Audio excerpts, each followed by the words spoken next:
Fala rapaziada, tudo bem com vocês? Alberto aqui, seja muito bem-vindos a mais um desse canal. Então já deixa o joinha maroto aqui embaixo e já se inscreve no canal se ainda não é inscrito para se tornar também parte desse canal maravilhoso aqui no YouTube. Hoje trago mais uma dica poderosa para você que já está cansado de passar vergonha por gozar rápido demais e deixar suas parceiras decepcionadas. Mas pode ficar tranquilo que depois desse vídeo te garanto que isso nunca mais vai acontecer com você. Então assista até o final porque esse potente remédio caseiro é incrível. Me ajudou muito quando ainda sofria com a ejaculação precoce. Agora bora para essa poderosa receita de hoje. Você sabia que o limão pode ser usado para combater naturalmente a ejaculação precoce? Pois é uma fruta tão comum como o limão. Além de ser excelente para a saúde em geral, também é um santo remédio para problemas sexuais masculinos, uma vez que as propriedades antioxidantes causam a eliminação do colesterol ruim, que é um dos fatores que causam ou pioram a ejaculação precoce. O mau colesterol obstrui as artérias, o que significa que não cheira sangue suficiente. A área genital, principalmente do pênis, que impede o homem de controlar os orgasmos e a ejaculação, fazendo assim você gozar mais rapidamente. O limão é também um desintoxicante poderoso que ajuda também a eliminar toxinas que se acumulam na área genital, causando várias outras disfunções sexuais a longo prazo. Então, se você sofre com a ejaculação precoce, você deve incluir a partir de hoje o limão no seu dia a dia.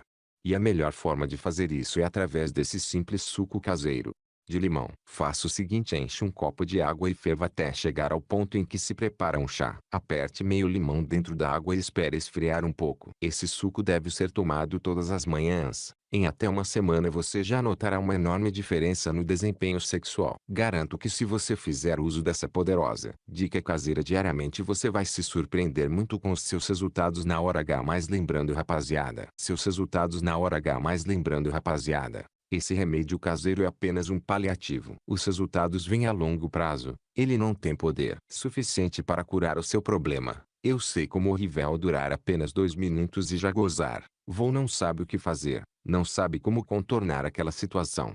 Acaba passando vergonha dependendo da sua parceira que tiver. Fica debochando da sua cara, te esculachando, te humilhando. Sei muito bem como é isso. Mas você tem que entender que isso é um problema e cada vez que você não trata isso, ele acaba piorando. Eu tenho uma dica poderosa aqui para te passar, porque você sabe, aqui nesse canal deixamos o melhor para o final. Para você que quer ter um resultado rápido, durar muito mais tempo na cama com sua parceira, manter seu pênis sempre duro, gozando quando quiser. Para te ajudar a curar esse problema, vou deixar no primeiro link da descrição um método natural que me ajudou a acabar com minha ejaculação precoce. Mas você não é obrigado a comprar. A receita que te passei aqui é muito boa, muito forte, mas nada comparado a esse método. Apenas estou indicando que usei e me ajudou a curar desse problema. Estou apenas dando uma indicação. Sempre trago conteúdo para ajudar a macharada. Já ajudei muita gente com as receitas que passo aqui. Apenas indico que usei e tive resultados. Então, se você quiser curar rapidamente esse problema e agradar sua parceira no sexo, não perca mais tempo. Tome a atitude correta. Quando usar este método, vai me agradecer muito por ter indicado, pois as mudanças serão ótimas. Qualquer dúvida deixe aqui nos comentários. Estou aqui para ajudar e acrescentar algo bom na sua vida. Se gostou do vídeo, deixe o joinha. Vou ficando por aqui, até a próxima. Abraço. Ficando por aqui, até a próxima. Abraço.